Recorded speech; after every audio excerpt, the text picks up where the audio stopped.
You're listening to Make Some Noise podcast, Minisode number 527.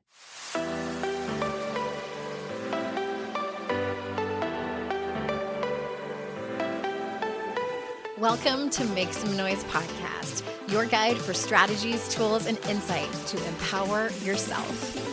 I'm your host, Andrea Owen, global speaker, entrepreneur, life coach since 2007, and author of 3 books that have been translated into 18 languages and are available in 22 countries. Each week, I'll bring you a guest or a lesson that will help you maximize unshakable confidence, master resilience, and make some noise in your life. You ready? Let's go. Hey everyone, welcome to another episode of the podcast. I am so glad that you're here.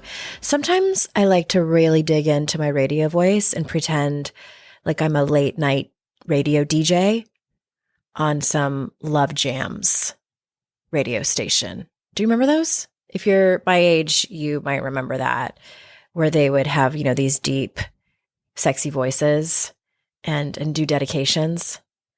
Those were sometimes heartbreaking. Because it was like somebody broke up and they were like, this one goes out to Jenny. John is hoping that you come back and that he's so sorry. And then they play like Bryan Adams, Right Here Waiting for You. I don't remember if that's the name of the song, but that's the first song that I thought of. Anyway, that's not what I came here to talk about. I digress, as I like to do.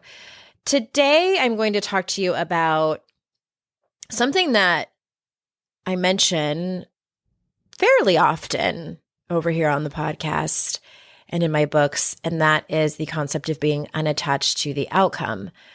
And I think it can be helpful to sort of dig deeper and expand and extrapolate what these terms mean and what they actually look like in real life. And not just that, how incredibly difficult they are to integrate into your life and to actually do them.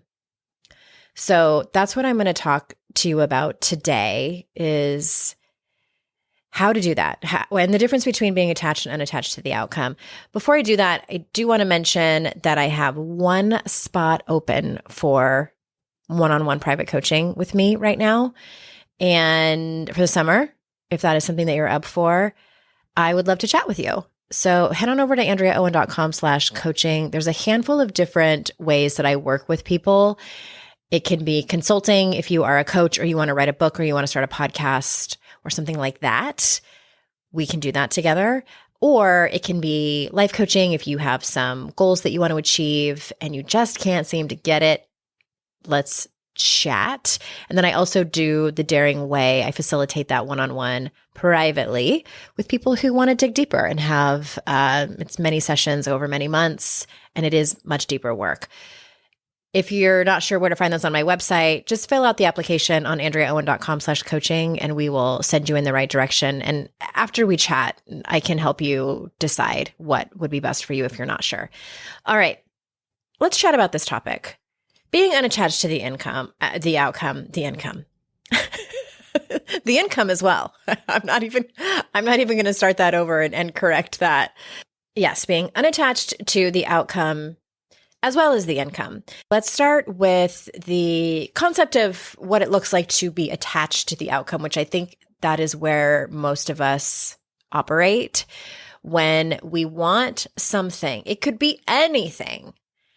And obviously, I think what we're talking about more here in regard to personal development is when you are wanting to be in a relationship with someone. You started dating again and you really want to find your person and you get attached to having that happen. Or sometimes you get attached to this person that you start dating and you really want it to work out. Releasing that is very, very hard. Or you are about to ask for a raise at work and you have this meeting with your boss and you do this whole song and dance and you get attached to the outcome. Where it kind of goes sideways and where it becomes a problem is when we base our worth on the outcome. We base our self-esteem, how we feel about ourselves. We base our ability for future endeavors, which is our self-confidence, we base that on how the outcome is going to go. Being unattached to the outcome I want to say this from the very beginning. It does not mean that you don't feel disappointment if it doesn't work out in your favor. Like everyone does. Like you're human. I shouldn't say everyone, but I'm sure there are some people who don't. Maybe they're Buddhist monks. I don't know. But the majority of the people that I know, even if they find themselves spiritual or have done this work and they aren't that attached to the outcome, they still feel disappointment.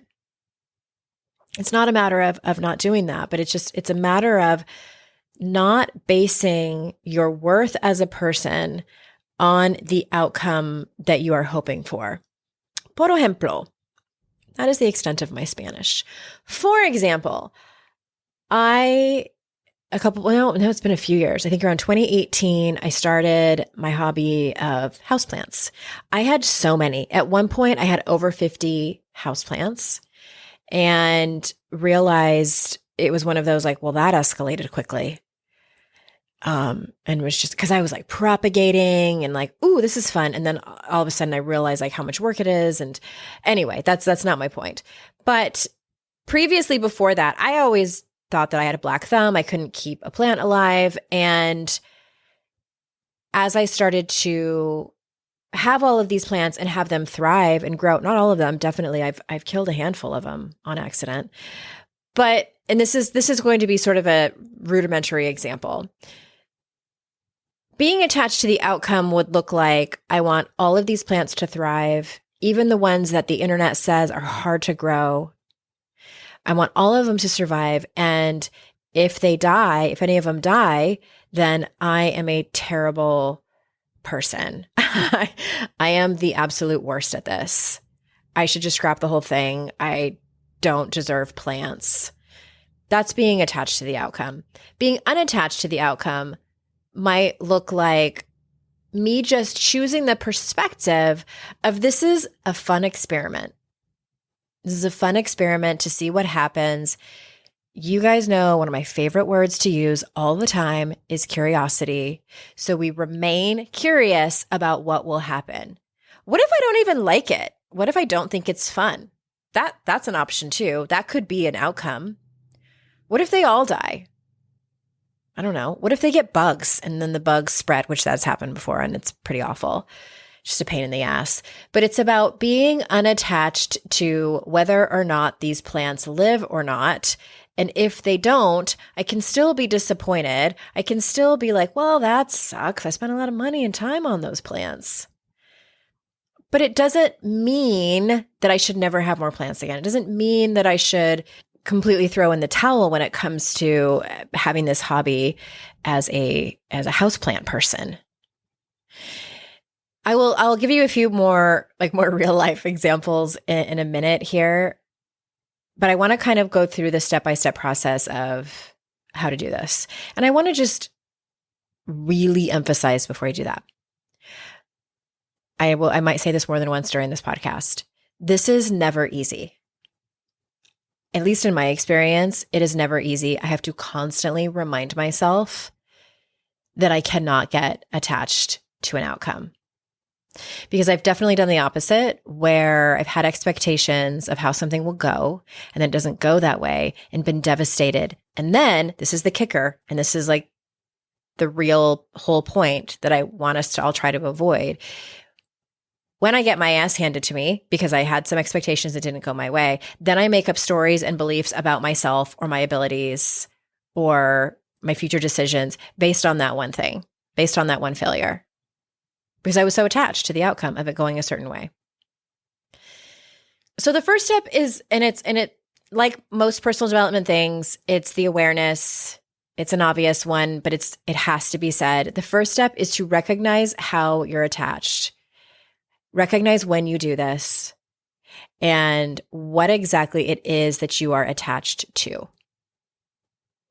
That's the first step.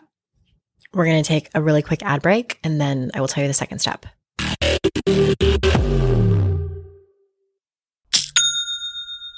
Shopify's already taken the cash register online, helping millions sell billions around the world. But did you know that Shopify can do the same thing at your retail store? Give your point of sale system a serious upgrade with Shopify. With Shopify, you get a powerhouse selling partner that effortlessly unites your in-person and online sales into one source of truth. Track every sale across your business in one place and know exactly what's in stock. Connect with customers inline and online. Shopify helps you drive store traffic with plug-and-play tools built for marketing campaigns from TikTok to Instagram and beyond. Get hardware that fits your business. Take payments by smartphone, transform your tablet into a point of sale system, or use Shopify's POS Go mobile device for a battle-tested solution. Sign up for a $1 per month trial period at shopify.com/noise, all lowercase. Go to shopify.com/noise to take your retail business to the next level today. Shopify.com/noise.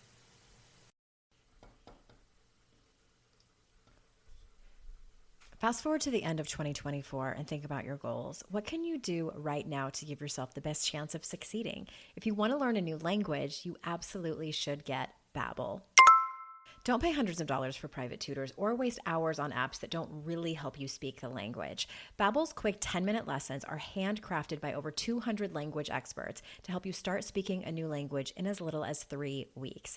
Babbel's designed by real people for real conversations. Studies from Yale, Michigan State University, and others continue to prove Babbel is better. One study found that using Babbel for 15 hours is equivalent to a full semester at college. Now it's so easy to speak simple conversation phrases with the guy that takes care of my lawn without having to consult language apps. Here's a special limited time deal for our listeners. Right now, get up to 60% off your Babbel subscription, but only for our listeners at babbel.com/noise. Get up to 60% off at babbel.com/noise, spelled BABBEL.com/noise. Rules and restrictions may apply.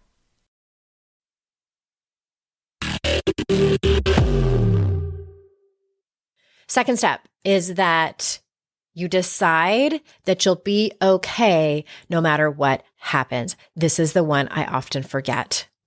So I'm going to say that again. Decide that you'll be okay no matter what happens. I'm so glad I'm making this podcast episode because I need it.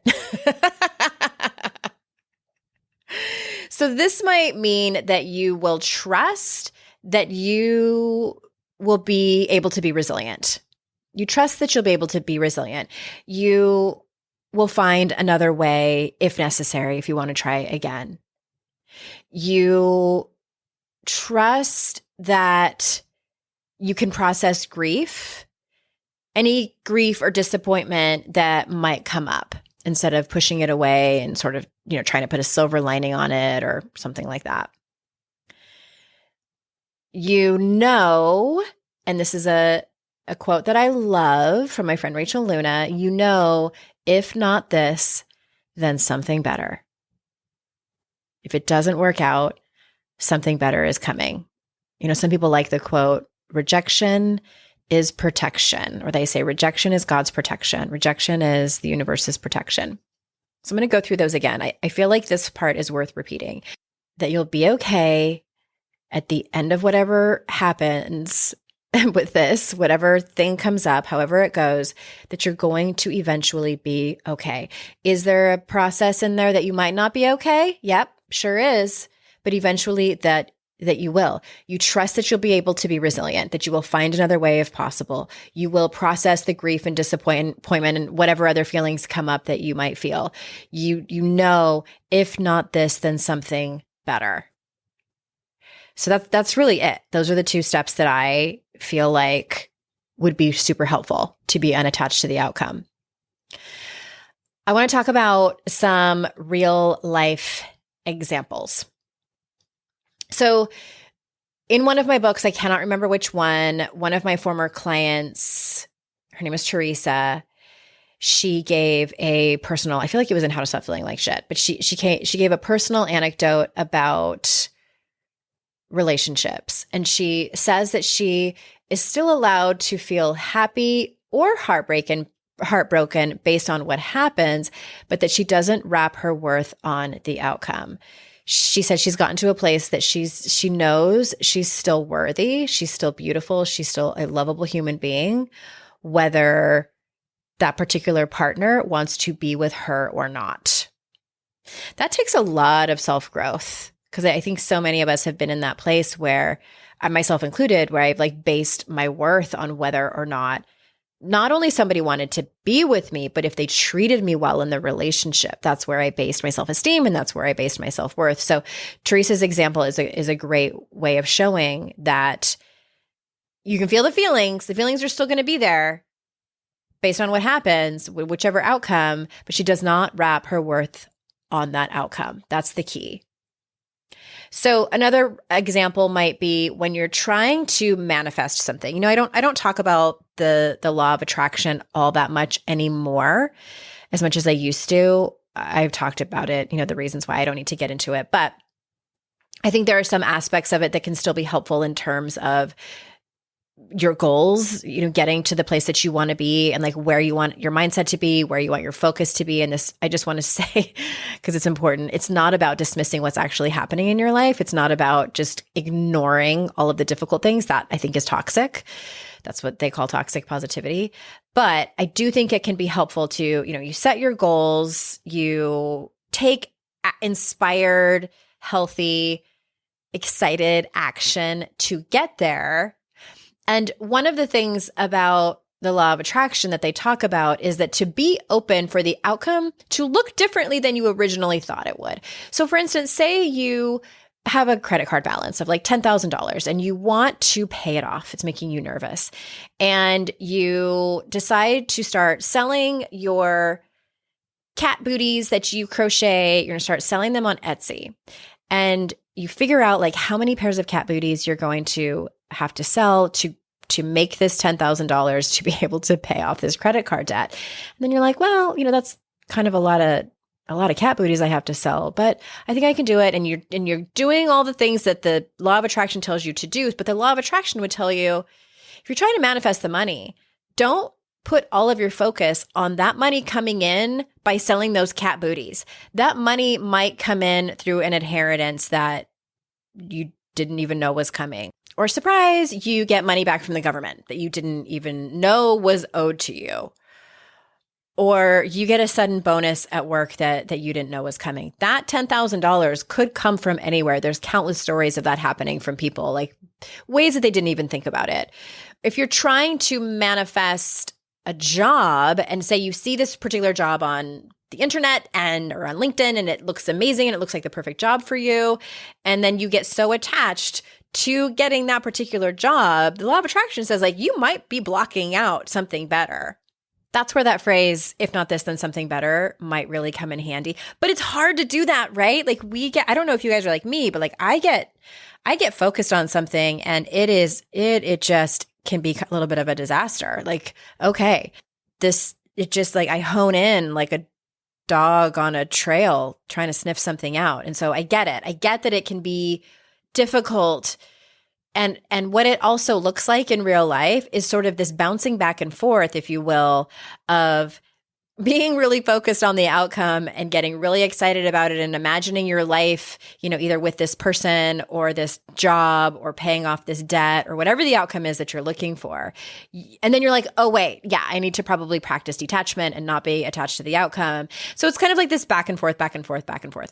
The other real life example of being unattached to the outcome, and one that I've talked about several times on the show, but I do think it's worth repeating, is being unattached to an outcome around having a hard conversation with someone. And you will have many of them in your life. These happen at work. These happen with our friends. It happens with our family, which I think is the most difficult. Those are the most difficult ones to have. It can happen with your children or really anyone. Hard conversations, not necessarily setting a boundary, that too, but any kind of hard conversation. This, I think, is the best way to practice detachment. Not an easy one, but practice detachment. So when you're going into this conversation, the win is that you even had the conversation in the first place. The win is that you showed up from a place of clarity and probably preparation, because I always say, like, never go into these conversations cold, or especially don't go into these conversations angry or too emotional. You go in and so that you are proud of the person that you are when you're having the conversation, and that when you're done with the conversation. One of the things that I do, this is just kind of a side note when it comes to hard conversations, not necessarily being unattached to the outcome, but anytime someone DMs me or texts me, and this is, regardless if it's my professional life or my personal life, especially when it's email or DM or text or something like that, and I have to respond in writing, I always think to myself, if someone took a screenshot of this and put it on blast, would I be able to stand behind this? Or would I be ashamed of how I showed up? And the answer 99% of the time is, yeah, I'd be happy about that. Not necessarily happy, because sometimes it's a tough thing to have to tell someone, but proud of how I showed up. As kind as possible, clear, concise, compassionate, all of those ways. Okay. End of my side tangent. But having that hard conversation, we can get so caught up in the win being that we get what we want from that other person. That would be rad. It would. But it doesn't always happen. Sometimes it's messy. Sometimes the other person gets defensive, or they can meet you with contempt or raised voices, just shut you out completely. Like, you really don't know at the end of the day how it's going to go. So being attached to the outcome of that around getting what you want is a surefire way of ending up incredibly disappointed. So those are some hard lessons to learn. But think about, before you head into those conversations, what is the win? And if you tell yourself that the win is that you're going to get what you want, you need to think again. The win is that you showed up for the conversation. The win is that you showed up for yourself to say what you needed to say, and that you didn't abandon yourself again, like so many of us have done over and over again. I'm raising my hand over here. So being unattached to the outcome. Lifelong lessons, you guys. This is, again, something, the reason I wanted to make this is because it's something that I needed a reminder about, because I think that this can be a struggle every single day of wanting what we want and wanting it to go the way that we want, especially if you are like me and you struggle around control and feeling incredibly uncomfortable with uncertainty, because it's vulnerable. I mean, that's a lot of the work that I do. Being unattached to the outcome is vulnerable. It all is. To be alive is to be vulnerable, my friends. It certainly is. So thank you for listening. Thank you for supporting the podcast. And I appreciate you so much. And remember, it's our life's journey to make ourselves better humans, and our life's responsibility to make the world a better place. Bye for now. Hey everyone, thanks again so much for listening. I am currently filling up my schedule for speaking gigs for fall 2023 and winter. So if you are somebody that works for a company or owns a company where you do events, you do sales kickoffs, things like that, and you need an amazing keynote speaker, I might be your girl. So if you head on over to AndreaOwen.com/speaking, you can see more of my topics and my speaking reel. And also there's a contact page there. Even if you think that, I can't afford somebody as amazing and as famous as Andrea Owen, fill it out anyway. Let's hop on the phone. We may be able to work something out. If it is a perfect fit, I am more than happy to negotiate something that works for everyone. So AndreaOwen.com/speaking.